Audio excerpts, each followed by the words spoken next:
Bíblia para a Igreja. O livro de Jonas, com Paulo One. De questão mal resolvida. Jonas capítulo 4, versículos 1 a 5. Com isso, desagradou-se Jonas extremamente e ficou irado. E orou ao Senhor e disse: Ah, Senhor, não foi isso que eu disse, estando ainda na minha terra? Por isso me adiantei fugindo para Tarsis, pois sabia que és Deus clemente e misericordioso, e tardio em irar-se, e grande em benignidade, e que te arrependes do mal. Peço-te, pois, ó Senhor, tira a minha vida, porque melhor me é morrer do que viver. E disse o Senhor: É razoável essa tua ira? Então Jonas saiu da cidade e assentou-se ao oriente da mesma, e ali fez uma enramada, e repousou debaixo dela à sombra, até ver o que aconteceria à cidade. Desgosto e ira. Palavras obscuras que nos geram sentimentos desconfortáveis, não é? Mas pelos motivos corretos, não haveria problema algum ficar irado ou com raiva. Diante de guerras ou de injustiças flagrantes, maldade ou rebeldia, ficar decepcionado seria uma atitude bem natural. Mas não foi o que aconteceu com o profeta Jonas.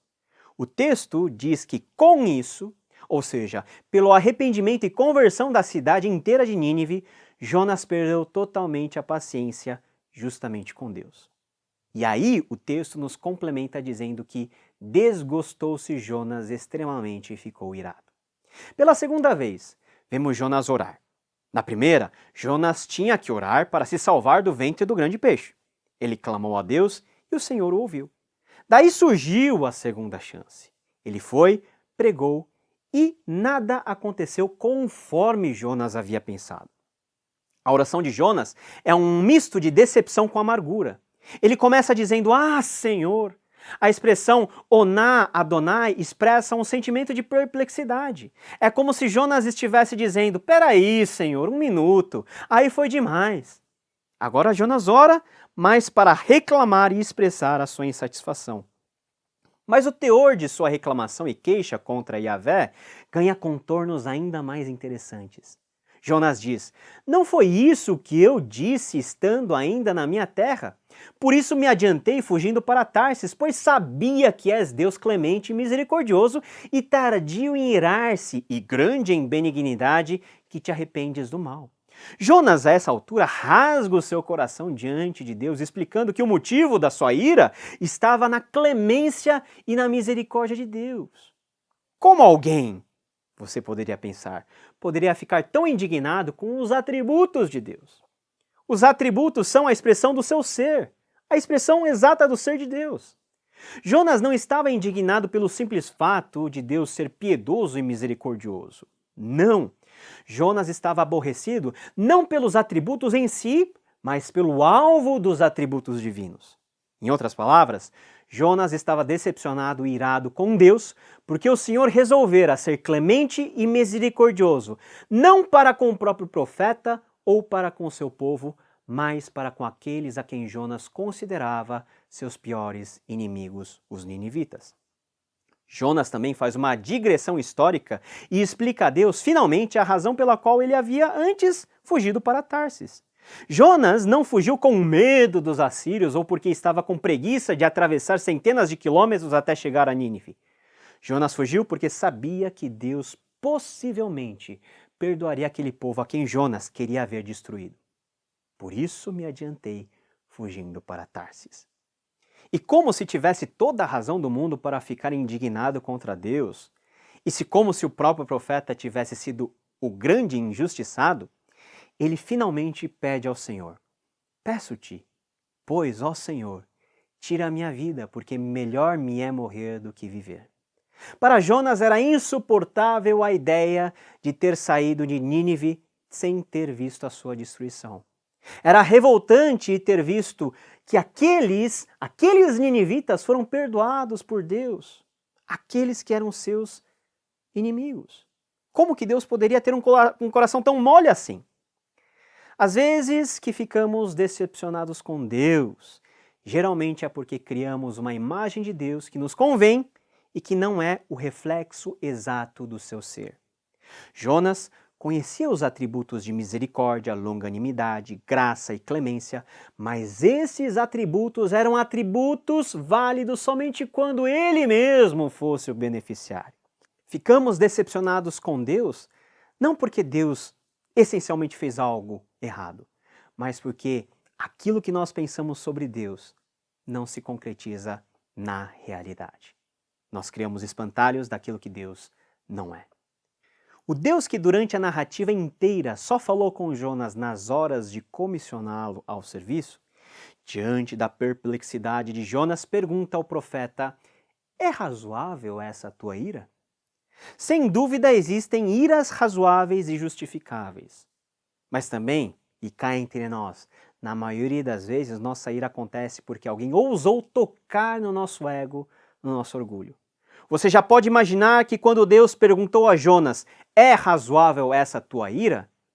Deus já sabia a resposta, e implicitamente Jonas também. Jonas, esse profeta, ele chutou o pau da barraca, saiu da cidade e assentou-se ao oriente da mesma, e ali fez uma enramada e repousou debaixo dela à sombra até ver o que aconteceria à cidade. Jonas saiu da cidade e tomou um lugar privilegiado para sentar-se. Preparou a sua cabana, a sua poltrona, só faltou pegar uma pipoca e um guaraná. Ele sentou para ver se porventura Deus acudiria à sua reclamação e mandaria fogo do céu para consumir aquela cidade. Ele fez um pequeno abrigo, ficou lá. Talvez pensou: Deus viu a minha indignação. Vai que ele se arrepende de ter se arrependido e finalmente não destrói o mal pela raiz. Houve um grande ruído na comunicação entre Jonas e Deus. O profeta ouviu a ordem do Senhor, mas ficou incapacitado de discernir a intenção e o motivo daquela ordem. Aliás, o que atrapalhou o processo é que Jonas tinha um motivo próprio, uma razão sua que explicaria o seu chamado à cidade de Nínive. Deus está me enviando para lá para destruir aquela cidade. Ainda que, com aquela ponta de expectativa que Deus de fato perdoasse Nínive, Jonas foi lá confiando: Deus não vai fazer isso, Deus vai destruir aquela cidade porque afinal só tem pecador lá.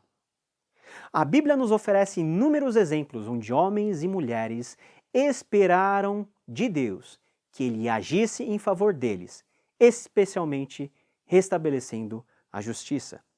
Nos Salmos, por exemplo, nós temos uma série de composições que chamamos de salmos imprecatórios. Por exemplo, Salmo 58:6, ó Deus, quebra-lhes os dentes na boca. Ou Salmo 59:13, consome-os com indignação, consome-os de sorte que jamais existam.